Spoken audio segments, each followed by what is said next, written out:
বন্দে মাতারাম, ভারত মাতা কি জয়, জয় হিন্দ।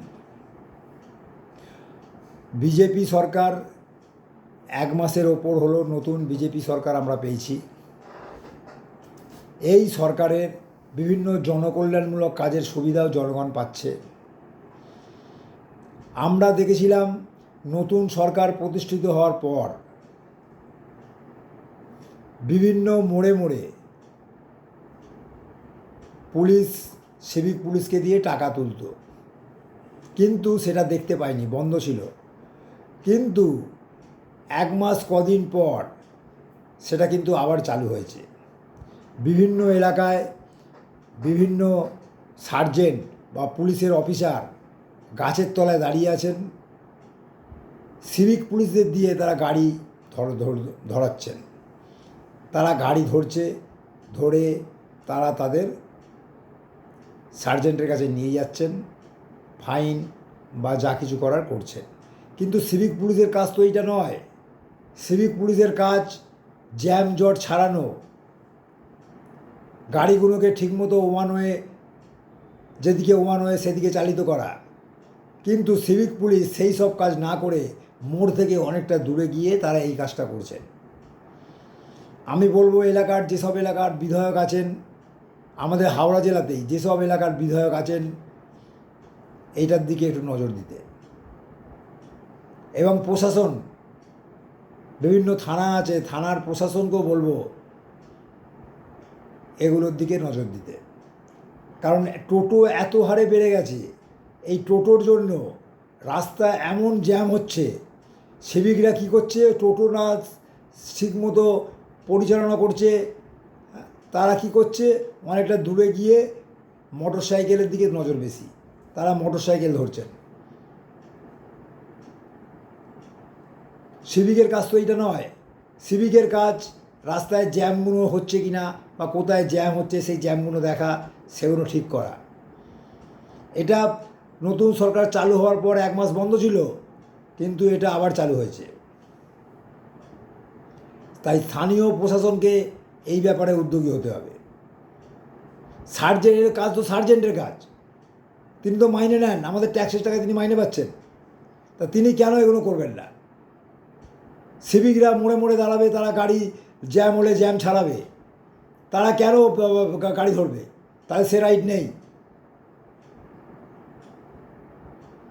তাই বর্তমান সরকারকে বলবো, বিভিন্ন জায়গায় যে এইটা হচ্ছে সেটা নজর দিতে, বা এলাকার যিনি বিধায়ক তাকেও এটা দেখতে হবে। এটা বন্ধ হয়ে 1 মাস বন্ধ ছিল, কিন্তু আবার চালু হচ্ছে।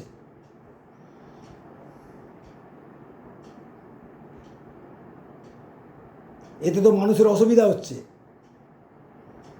তারপর কি হচ্ছে, যে 3 চাকার ইঞ্জিন গাড়ি, সেই গাড়িগুলো থেকে তারা 10 টাকা করে নিচ্ছে। কেন নেবেন তারা? আমি বারবার ভিডিওতে বলে আসছি, ওরা কেন নেবেন? ওই গাড়িগুলো কেন চলবে? ওই গাড়িগুলোর কোনো লাইসেন্স নেই, ওই গাড়িগুলো কোনো সরকারের ট্যাক্স দেয় না। গাড়িগুলো অ্যাক্সিডেন্ট করে, তাদের যা বহন ক্ষমতা তার থেকে অত্যধিক তারা মাল বয়। কিন্তু যারা লোনের টাকায় গাড়ি কিনেছে তারা ভাড়া পাচ্ছেন না, ওরা কম টাকায় ভাড়া কেটে দিচ্ছে। এটা কেন হবে? এই অরাজকতাটা কেন হবে? তাই পুলিশ প্রশাসন যদি আগের মতনই ব্যবহার করেন, আগের মতনই যদি থাকেন, তাহলে নতুন সরকার বদল হয়ে আমাদের লাভটা কী হলো? তাই এলাকার যিনি বিধায়ক আছেন তাকে বলবো এগুলোর দিকে নজর দিতে। কারণ পুলিশ তো আগে যে সরকার ছিল সেই সরকারের আমলে এই কাজটা করে এসছে, শুধু টাকা তুলেছে।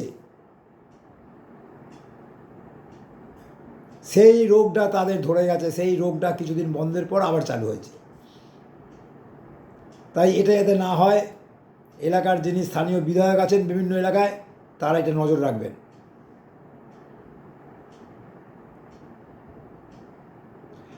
আর আরেকটা কথা, এই যে শিবিরগুলো হচ্ছে, রাজ্য সরকার যে শিবিরগুলো পরিচালনা করছে বিভিন্ন জায়গায়, অন্নপূর্ণা ভাণ্ডার বা বিভিন্ন উন্নয়নমূলক কাজে শিবির, সেই শিবিরগুলোতে পরিকল্পনা মাফিক যারা পরিচালনা করছেন, তারা সরকারকে হেয় করার জন্য কিছু কিছু জায়গায় কোনো খাবার জলের ব্যবস্থাই নেই, কিছু কিছু জায়গায় স্ট্যান্ড ফ্যানের ব্যবস্থাই নেই।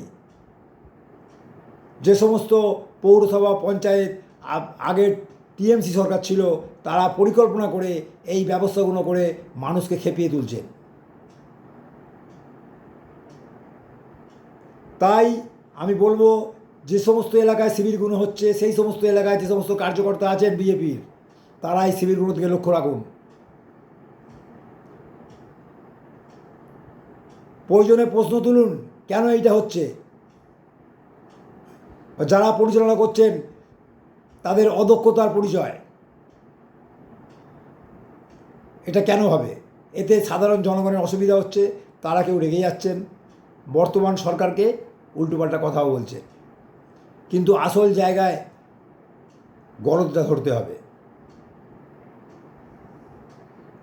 তাই এই সমস্ত শিবির আলোচনা করতে, পরিচালনা করতে গেলে সরকারকে সমস্ত দিকটা ভেবে ব্যবস্থা গ্রহণ করতে হবে।